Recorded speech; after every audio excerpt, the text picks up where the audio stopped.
and we can all agree with that. At this time, I would like to acknowledge God's faithfulness. He has been so faithful to our family that where we thought the answer was no to funds to bring us here today, to bring Geno home, to lay him to rest in the way that we wanted to honor him, God said yes. And through the many donations of family, friends, uncles, aunts, nieces, cousins, brothers, sisters, we are here today. And we are so grateful to each and every one of you, and to those that could not come today, and those that are in Albuquerque, and those that in New Mexico and California, and all the friends of Geno and co-workers. And God said, yes, my son will receive this honor today. And we're grateful to God, and we're grateful for all of you, and we're grateful that we are a family of God. Thank you, Lord. At this time, I would like to go through a eulogy for Geno. Pastor Dan did such a great job, and he kind of put in some thoughts that I had written down last night, and but I'll go through these quickly as we're kind of running on short of time. Eugene Gallego Dominguez, the baby brother affectionately known as Geno, was the youngest of 6 boys and second to the youngest of 9 children born to Jose and Gloria Dominguez. His 2 older sisters, Olivia and Tony, often helped their mom care for Geno. So much so that he called Olivia Mama. She was only 12 at the time and cried to her dad, "I don't want to be called Mama. I'm not a mama." But as he grew, all his brothers and sisters took great pride in their baby brother. And to the youngest sister, Brenda, he was the older brother, whom she could look up to, who would protect her from bullies walking home from school, and who would lend a listening ear when she needed him. Growing up alongside 5 older brothers would instill in Geno a competitive spirit. He was very good at every sport he played. His brother Joe said Geno was an exceptional quarterback and could throw the football farther than anyone. He was an avid tennis player, playing often, and even had a play date set with a friend in New Mexico. He never stopped doing what he loved to do. I met Geno at Highlands High School before I even knew his brother George, my husband. He was one of the sweetest and kindest guys at school and was always smiling. Geno had a great smile, and he still does today. Even now, he seems to be smiling. When I asked everyone what they wanted to say about Geno, his smile was number 1 on the list. He's had the same beautiful smile since he was a child. His smile gave him a friendly face that would make it easy to get to approach Geno. He was a friend to many. Geno graduated in 1982 from Highlands High School. Everyone agreed that Geno was very smart. He loved to research different subjects and was not afraid to use his knowledge to debate others. Sounds like a few people I know in the family. After high school, he had multiple jobs and displayed so much ability at a young age that it landed him a job as Mr. Santico's assistant. Many of you go to the Santico's theaters, and Mr. Santico was Geno's boss, but he was also his right-hand man. He helped Mr. Santico through his business. He was a detail-oriented person with leadership qualities. He was able to master any task put before him, and he also gained great respect among his peers.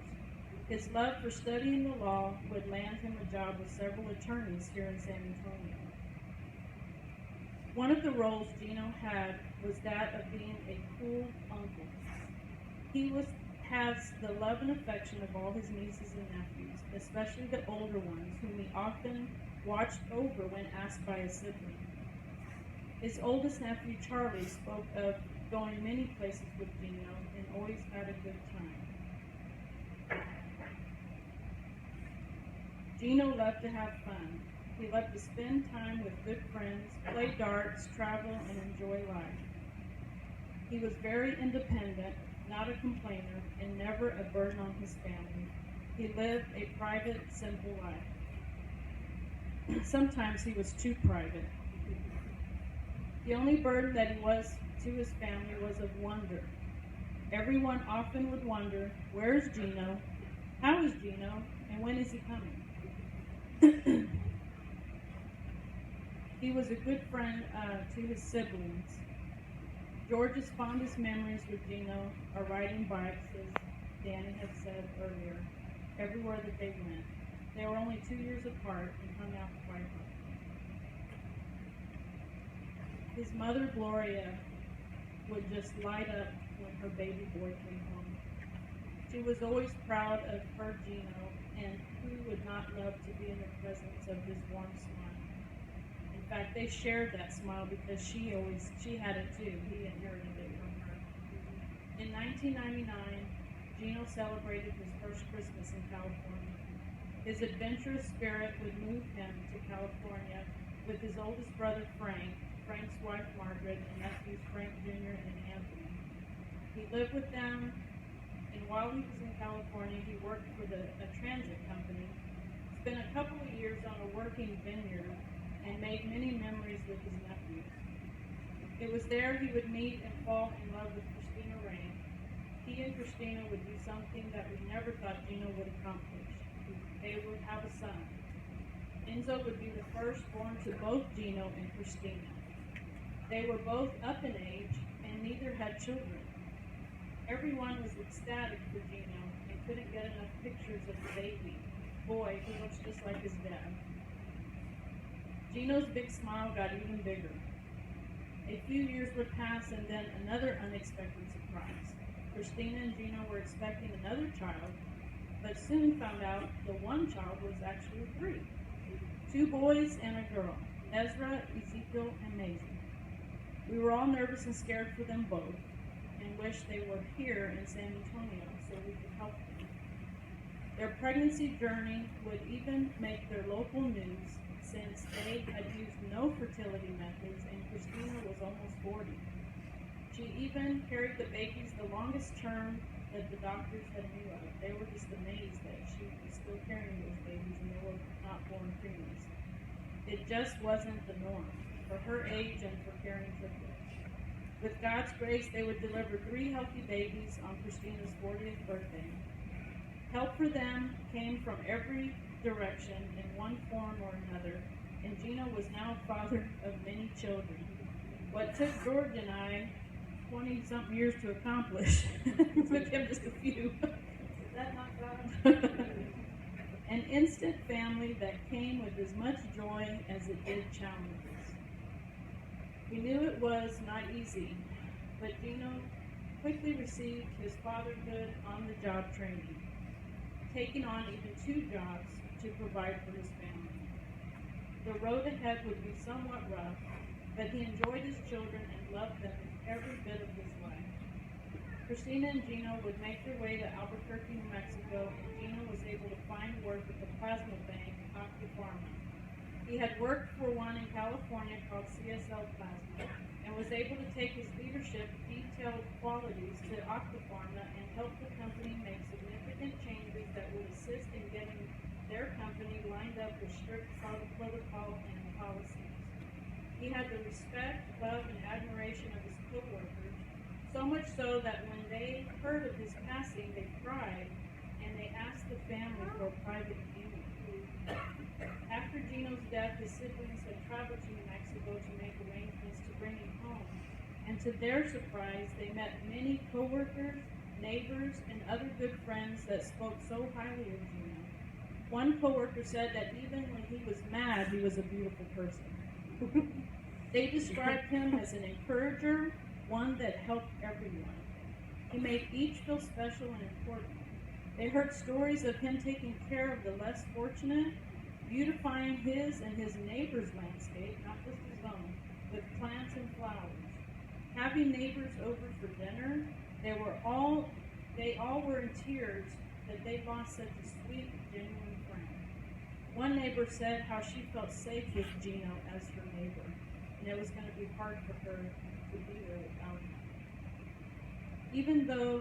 Even those who were regular blood donors from California to New Mexico were saddened by his passing, and they spoke of his smile, his friendliness that made donating plasma a little easier to do.